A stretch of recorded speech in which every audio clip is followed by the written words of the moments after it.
Olá, nós somos as alunas Eduarda Monteiro Lincoln e Maria Clara Capelari Pop, do segundo ano de Letras Português da Universidade Estadual de Maringá. O vídeo a seguir foi elaborado com a orientação do professor Dr. Edson Carlos Romualdo.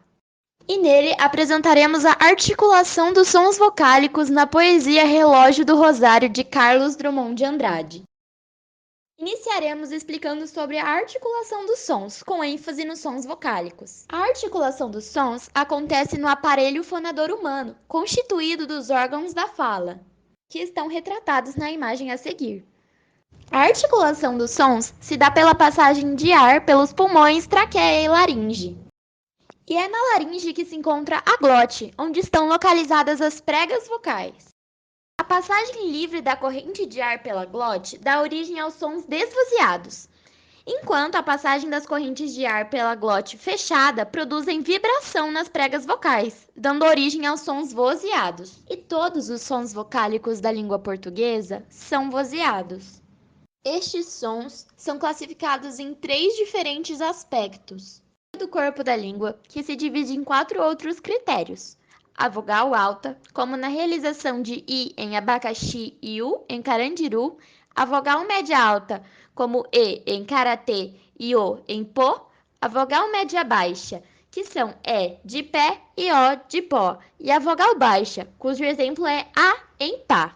A zona de articulação é um aspecto que diz respeito ao posicionamento horizontal da sua língua ao pronunciar as vogais. Quando a língua se posiciona na parte da frente da boca, como na pronúncia das vogais I em abacaxi, E em karatê e E em pé, as vogais são classificadas como anteriores. Já na pronúncia de A em pá, U em bambu e O em pô, a língua se posiciona na parte de trás da boca, sendo classificada como posterior. Mas, por outro lado, na pronúncia da vogal A língua assume um posicionamento central. E o último aspecto classificatório dos sons vocálicos da língua portuguesa é o papel do véu palatino, que não se levanta na articulação das vogais nasais, permitindo a passagem da corrente de ar pela cavidade nasal.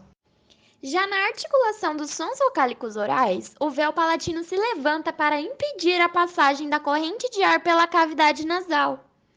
E agora que você já sabe o que são sons vocálicos, onde eles são produzidos e como são classificados, iremos analisar a sua aplicação na poesia Relógio do Rosário. Segundo Pinto, o autor cria um jogo de sons vocálicos abertos, com os sons A e O, que se encontram na segunda sílaba de ambas palavras, relógio e rosário, criando uma ideia de oposição, como mostrado na nossa representação da articulação do título do poema. Esse artifício é usado pelo brilhante contista, autor e poeta brasileiro Carlos Drummond de Andrade, para evidenciar logo no título do poema a sua temática, que é a condição dual da existência. Temática reforçada até mesmo na estrutura composicional do poema, que é feito em 22 estrofes de 2 versos cada. Para estabelecer a nossa análise, a Maria Clara fará a declamação do poema. Relógio do Rosário, de Carlos Drummond de Andrade. Era tão claro o dia, mas a treva, do som baixando, em seu baixar me leva pelo âmago de tudo, e no mais fundo decifro o choro pânico do mundo, que se entrelaça no meu próprio choro, e compomos os dois um vasto coro. Ó, dor individual, afrodisíaco, selo gravado em plano dionisíaco, a desdobrar-se, tal um fogo incerto, em qualquer um mostrando o ser deserto. Dor primeira e geral, esparramada, nutrindo-se do sal do próprio nada, convertendo-se, turva e minuciosa, em mil pequena dor, qual mais raivosa. Prelibando o momento bom de doer, a invocá-lo se custa a aparecer. Dor de tudo e de todos, dor sem nome, ativa mesmo se a memória some. Dor do rei e da roca, dor da cousa, indistinta e universa, onde repousa. Tão habitual e rica de pungência, como um fruto maduro, uma vivência. Dor dos bichos, oclusa nos focinhos, nas caudas titilantes, nos arminhos. Dor do espaço e do caos e das esferas, do tempo que há de vir, das velhas eras. Não é, pois, todo amor alvo divino e mais aguda seta que o destino? Não é motor de tudo e nossa única fonte de luz, na luz de sua túnica? O amor elide a face, ele murmura algo que foge, e é a brisa e fala impura. O amor não nos explica, e nada basta. Nada é de natureza assim tão casta que não macule ou perca sua essência ao contato furioso da existência. Nem existir é mais que um exercício de pesquisar de vida um vago indício, a provar a nós mesmos que, vivendo, estamos para doer, estamos doendo. Mas, na dourada praça do Rosário, foi-se no som a sombra, columbário. Já cinza se concentra, pó de tumbas, já se permite azul, risco de pombas.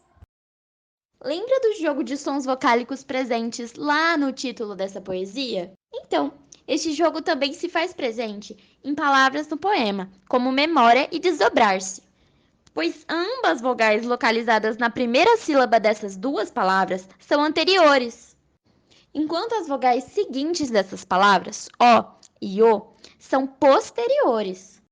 Além disso, outro fator da articulação vocálica que reforça o tema do poema é a repetição obstinada da vogal i. Segundo Maçom Moisés, indica no gênero poesia um sofrimento agudo e uma súplica. Além disso, na sua obra Simbolismo, Maçom Moisés também relaciona os sons linguísticos vocálicos com instrumentos musicais e cores, além de indicar o significado de cada um deles. Ele relaciona o som Lá, descrito como baixo, central e aberto, com o instrumento órgão, a cor negra e ao tumulto, que faz ligação direta com o conteúdo do poema, que em diversos trechos evoca a confusão de sentimentos e sentidos, por meio de palavras que possuem esse som, como no trecho a desdobrar-se, tal um fogo incerto, em qualquer um mostrando o ser deserto. Realizada nossa análise, afirmamos mais uma vez a genialidade do autor Carlos Drummond de Andrade, ao usar dos recursos linguísticos da articulação dos sons vocálicos para expressar a temática do seu poema. Agradeço a todos que assistiram ao vídeo e espero que tenham gostado.